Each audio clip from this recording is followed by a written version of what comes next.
Hello everyone. So from today we are starting Law of Torts.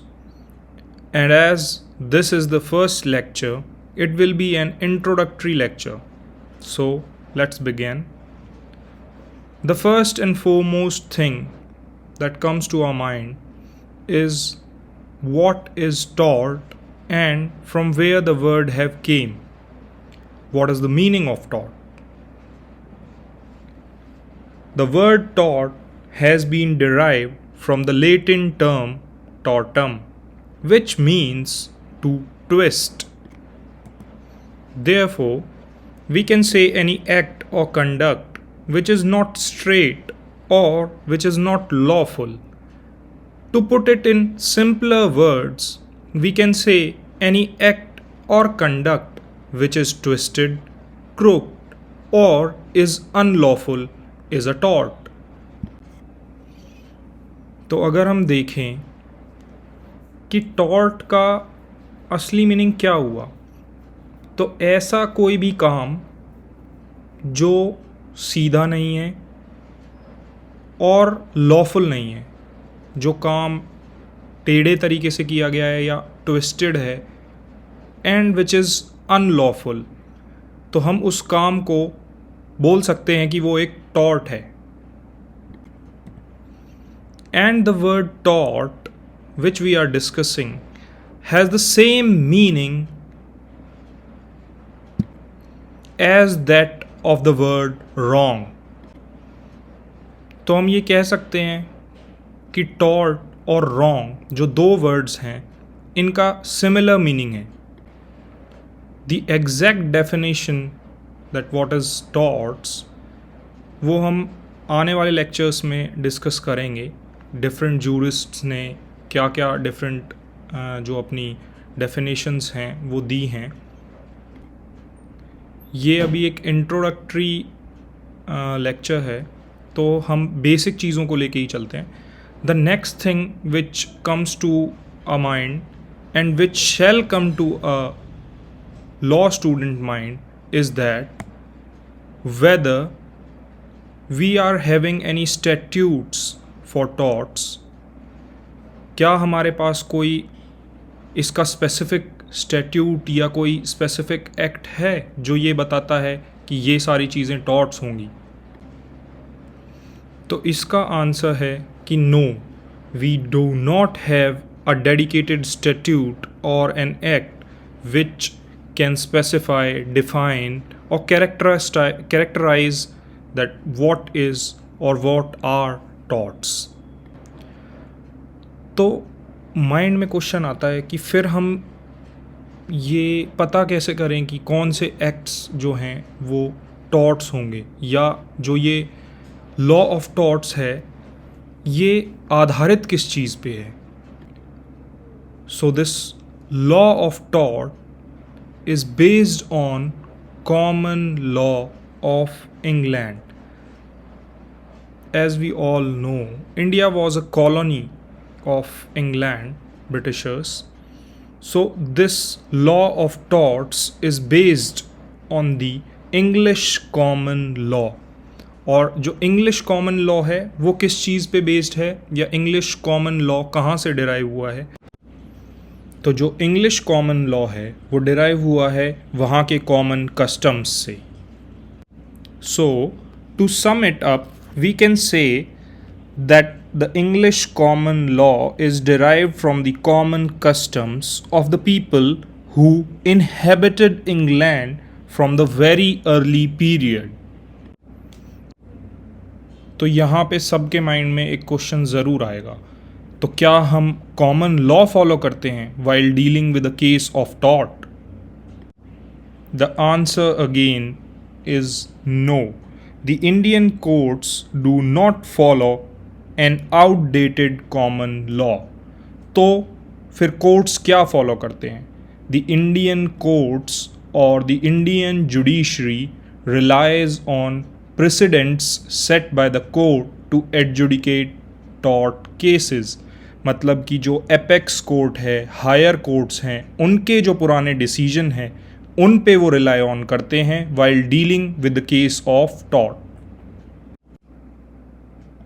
Plus हमारे पास कुछ specific statutes हैं जो कुछ सर्टेन टॉर्शियस लाइबिलिटीज़ को कवर करते हैं। तो चलो अब हम देखते हैं कि वो कौन से स्टैट्यूट्स हैं और वो कौन सी टॉर्शियस लाइबिलिटीज़ को कवर करते हैं। So the first one is the consumer protection act of 2019। ये एक्ट बताता है कि कंज्यूमर्स के क्या राइट्स होंगे और अगर उन राइट्स का कोई उल्लंघन करता है तो उनके पास क्या रेमेडीज़ होंगी। सो it is true to say that the defective goods or the deficient services can be seen as a form of tort. We have a very leading case here which deals with the medical negligence. The case is Indian Medical Association versus VP Santha of year 1995. In this landmark case, the Supreme Court of India held that medical services falls within the ambit of services as defined under the Consumer Protection Act, and this case established that a patient can seek redressal for an medical negligence act of any doctor or any medical practitioner. तो हम easy language में ये कह सकते हैं कि ये जो केस है इसने कंज्यूमर प्रोटेक्शन एक्ट का जो स्कोप है वो और भी वाइड कर दिया और एक प्रिंसिपल एस्टैब्लिश किया मेडिकल नेग्लिजेंस का कि अगर किसी भी डॉक्टर का एक नेग्लिजेंट एक्ट है, जिसका कि एक बहुत कॉमन एग्जांपल हम ये ले सकते हैं कि a doctor while surgery leaves any surgical instrument or anything, that can be anything, like we have also heard a case where the doctor left the watch inside the patient's body. This is like clearly a breach of duty, a duty that every doctor owes, a duty of care towards the patient, which is a tortious act. Clearly it is a tortious act. Let's move on to our next statute, that is the Motor Vehicle Act of 1988. This act provides for compensation to victims of road accidents, which is a common area of tortious claims. Again, we can say road accidents may be because of the negligence of the driver or rash driving. इसमें भी हमारे पास एक बड़ा leading case है national insurance corporation limited का, जिसमें supreme court ने एक बड़ी अच्छी बात बोली कि जहाँ पे जो क्लेम किया गया है वो एक जेन्युइन क्लेम है, तो उस क्लेम को आप रिजेक्ट नहीं कर सकते merely on technical grounds. If anyone wants to write down these citations, they can pause and write down. Let's move on to the next slide.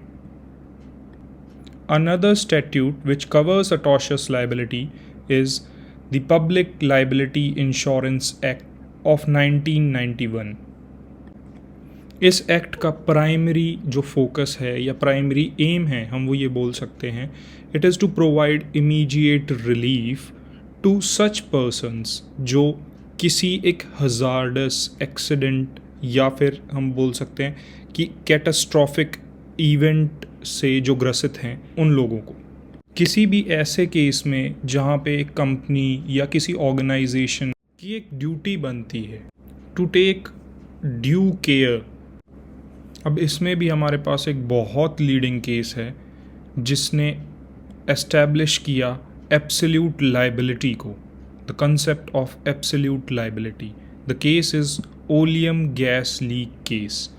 It is very similar to the gas leak case of Bhopal.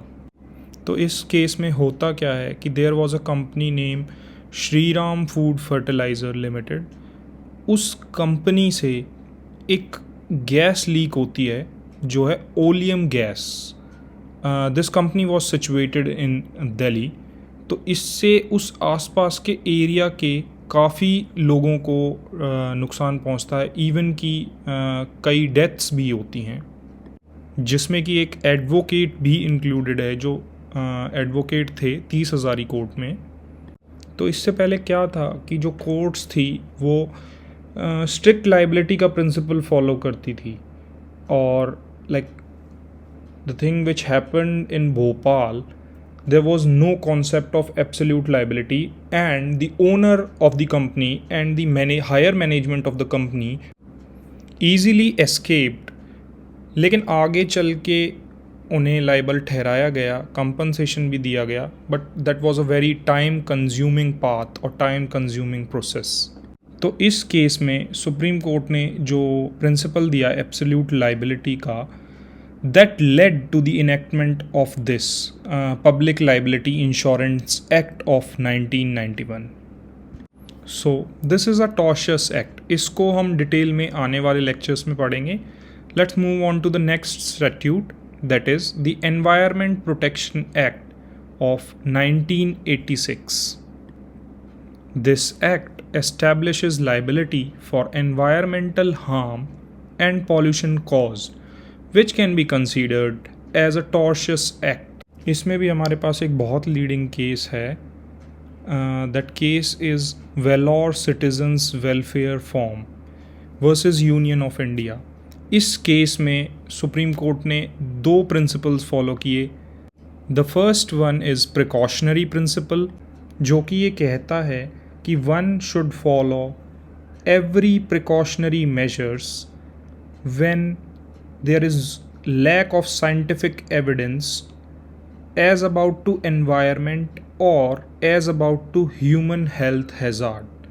मतलब कि हम ये कह सकते हैं जहाँ पे बहुत ज़्यादा अनसर्टेनिटी हो, और we can say the stakes are very high and we do not know that this act will result in what action or what consequence will occur due to the particular act.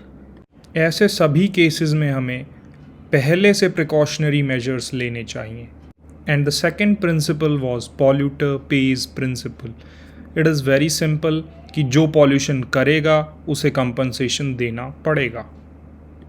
तो इन दोनों principles को follow करते हुए और environment protection act के provisions को follow करते हुए सुप्रीम कोर्ट ने बहुत सी टैनरीज़ को बंद किया जो पालार रिवर के किनारे पे स्थित थी। Tanneries are the companies which produce this leather. So these were some of the statutes that covered the specific area of tortious liability, but we shall keep this in mind कि जो torts का एक broader area है, या हम बोले general tort law principles हैं जो, वो maximum of those are governed by the judicial decisions, or we can say the precedents set by the higher courts। So this was an introduction to the law of torts, and in our next lecture we will cover the nature and definition of tort। So thank you so much and God bless you all।